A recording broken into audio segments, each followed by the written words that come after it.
Right, honey buns, it is Friday morning. It is time. I think there's a mosquito or something that's gotten in his car, but it's time to get on to the job. I'm running a little bit behind, and we got to mosey along. Hopefully you guys had a good night's sleep. You got home safely yesterday. Safe and sound in one piece. No hassle, fuss, trouble, problems, and misunderstandings. And especially no meet and greets, okay? Gosh darn mosquito.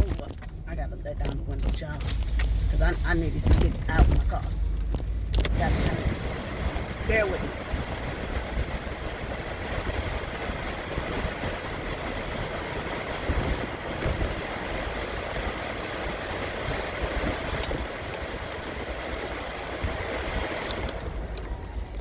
Hopefully that did the trick and it got out the car. I don't know because I couldn't really see it. Okay, so no video yesterday afternoon. Of course, again, running my mouth.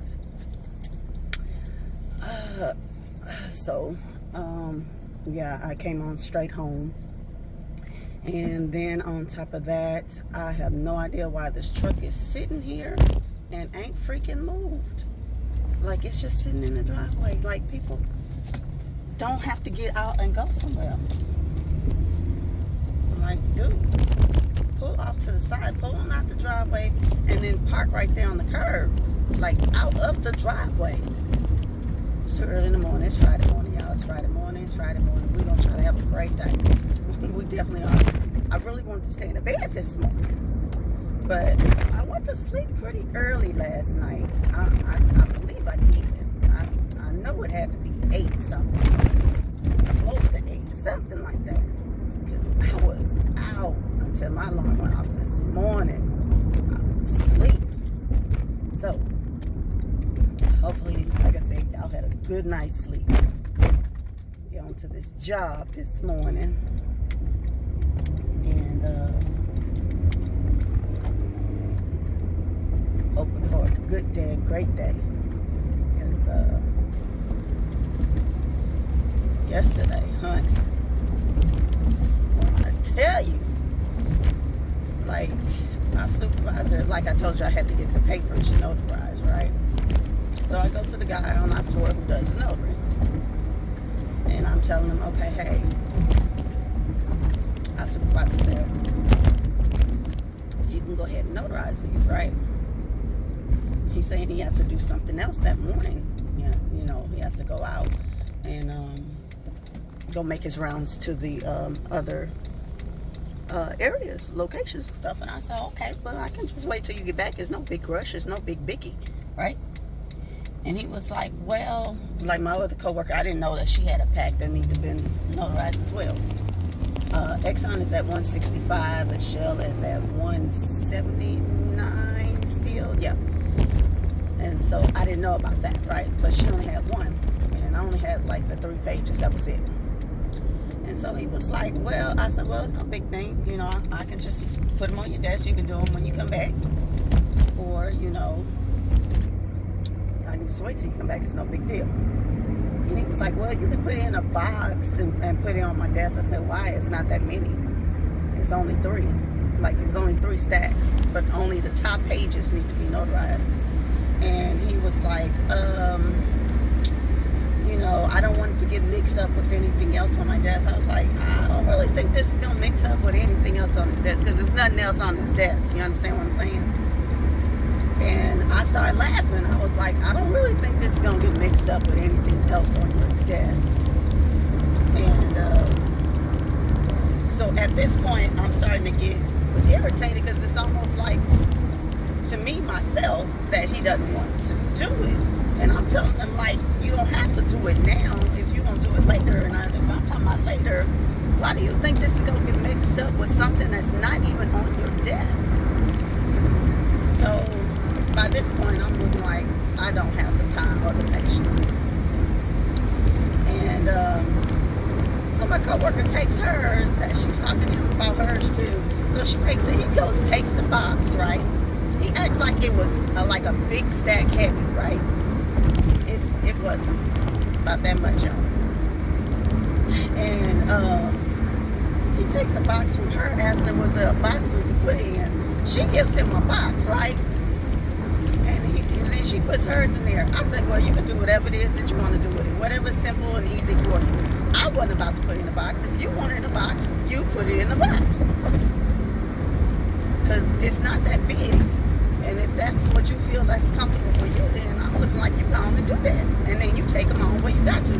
But don't sit up and take the box that she gave to you, or you found, whichever one it was, and then put it on the floor next to my desk. You must have lost your mind.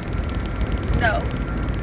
You want to put it in a box, you want it in a box, guess what? You take what's on my desk and you put it in the box.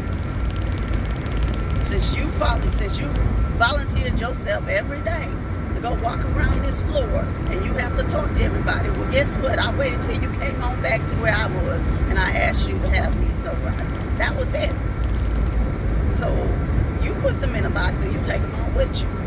But I'm not about to bend over putting nothing in no box and then try to hand the box to you. You out your freaking mind. No.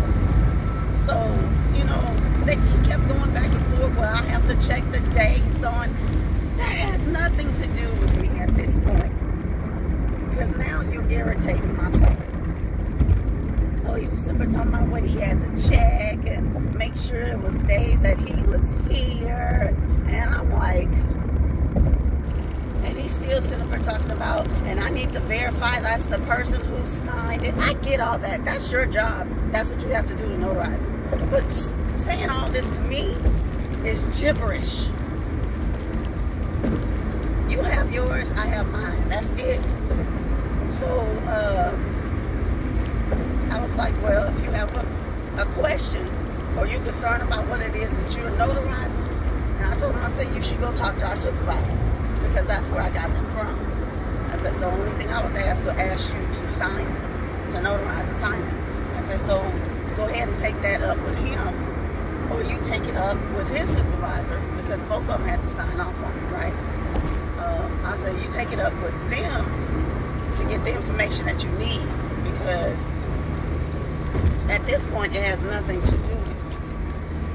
And he's still standing there explaining why, you know, he can't do this and he can't do that, and you know, what I was like, look, I said, you know what, I'm gonna solve this for you real quick.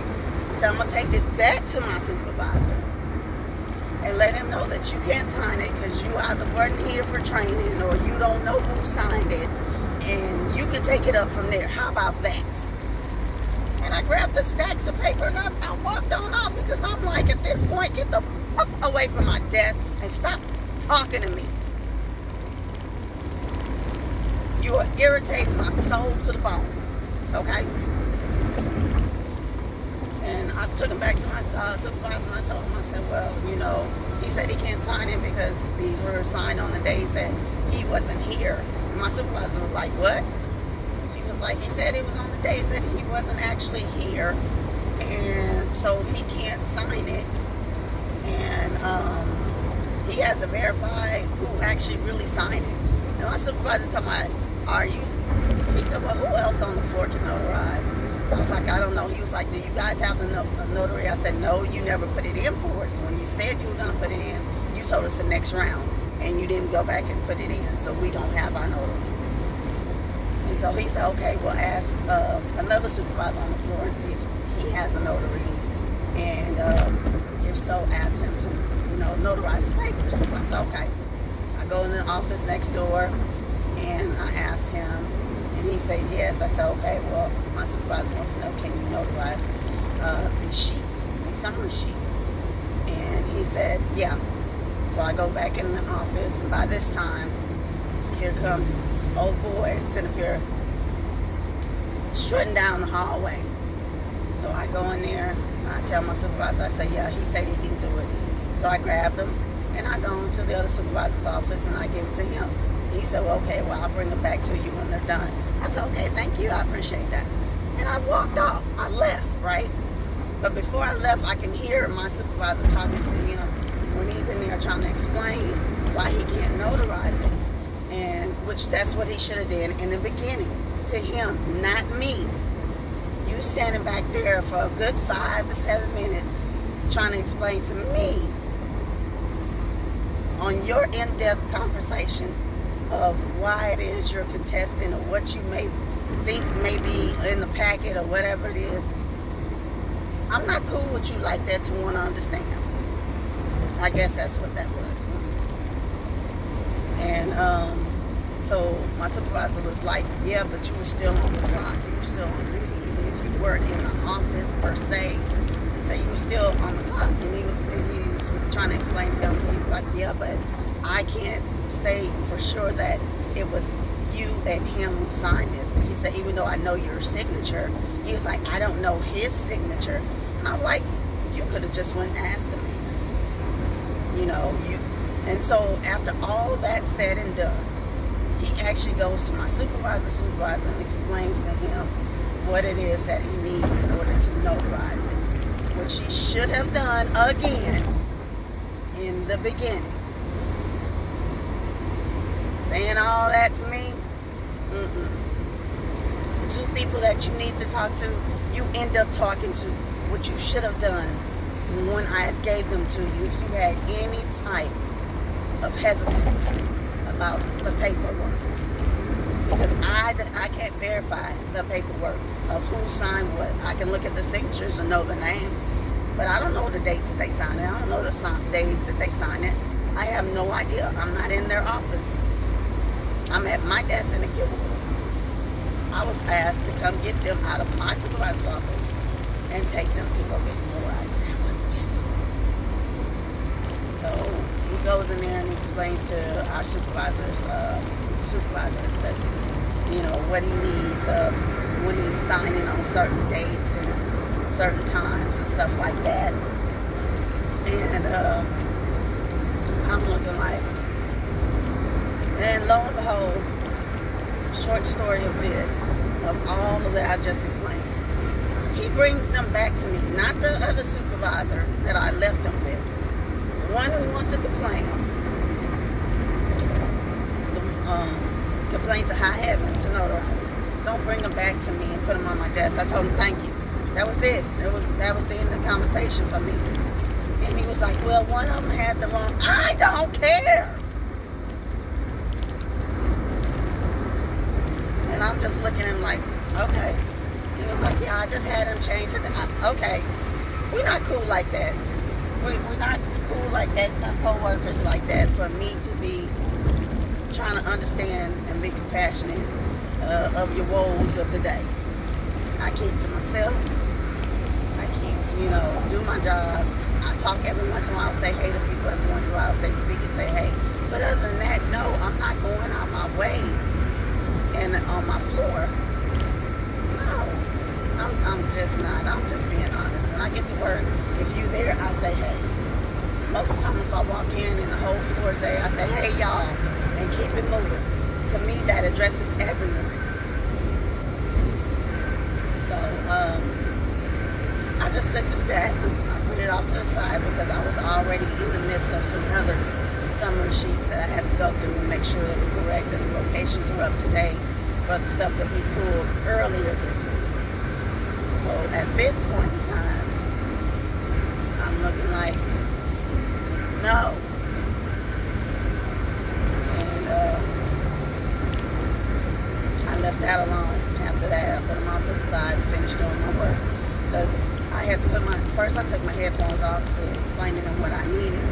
And when he started on and on and on with that, and then I had to get up and take the paperwork back to the supervisor. So when I came back to my desk, baby, I don't care.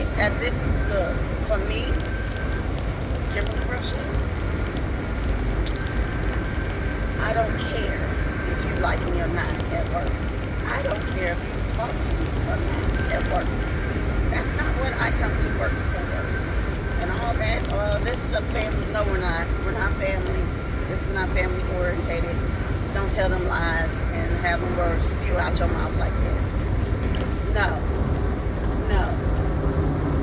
So, I'm looking like, as long as I'm not being disrespectful to you, I'm not cussing you out, I'm not yelling at you, I'm not putting my hands on you, nothing of that of disrespect. You understand what I mean?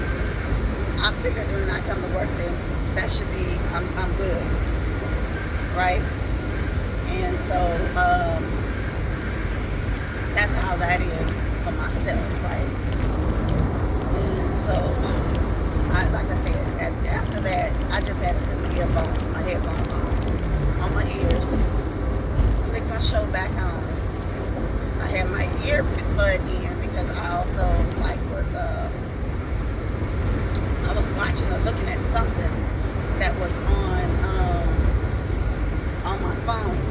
So I have two devices over my ears. I have my earbuds in, and then I have my headphones over it. So by this time, you can understand I done drowned out a lot of stuff. And, you know, my other two co-workers, they chit-chatting or talking or whatever it is off the side. I can care less if you're talking about me or not. I can care less if you like how the conversation went. I'm not playing, and I'm not joking when I say don't put nothing on my desk. If the supervisor said, hey, y'all go split that up, then you need to come tell me. Oh, okay, well, you know, my supervisor said for everybody to work on it. That's fine. But don't take it upon yourself to sit up there and you figure out you're going to divvy out what you want to me and put it on my desk. Don't do that. Don't do that. Now, I went and got them packaged yesterday. It was only 3. I figured I could do them. It's only 3. So, I didn't give them to anybody else because it was only 3. Now, it's different if we get a whole banker box full. And it can be anywhere from like 9 to 12 packs in there, probably even 16, right? Well, I'm sorry. Yeah, maybe 12 or 16, something like that. Something to where you would have to divvy up. One person's not going to do all this, right? That I understand. But I still don't go put anything on anybody's desk. What I do is I go ahead and separate it, and I let them know, hey, my supervisor said for everybody to work on this. I grab what I'm grabbing, and I leave the other ones where I left them at, and I told them about it. But I don't go put on nobody's desk. You understand what I'm saying to you? So, that's my thing. I'm trying to hurry up and get over to this garage, because I am running a little behind. And I got 6 minutes to get in the building. And I'm not even at the garage. So I'm going to go ahead and take a chance of going to the garage and believing that I can actually get there on time. So wish me luck on that one. So that was my day in a nutshell yesterday. And I just was at the end of the day ready to go home. I was on the phone talking with my best friend about the day and everything. And I also went, I had to go get lunch. I had to get out the office a little while. So y'all can understand, like, it was just a day to where I need to really just Whoosah. So, always some foolishness early in the morning. So after that, like I said, I drowned everybody else and straight ignored them. And so we're almost at the garage, y'all, and I want to thank you for commuting with me this morning, taking the drive in and being a part of my morning. I appreciate you. And I pray you have a good day, a great day, an awesome day, a beautiful day, a wonderful day. I pray you can get home or work or your destination of choice safe and sound in one piece with no hassle, fuss, trouble, problems, or misunderstandings. And, you know, I think I'm taking a risk by going to the garage. I really am. I got 4 minutes. And there's only one shuttle this morning. I'm about screwed. And yeah, there's that shuttle. Let's see. We can make it. Okay. It's 2 minutes. So I got it.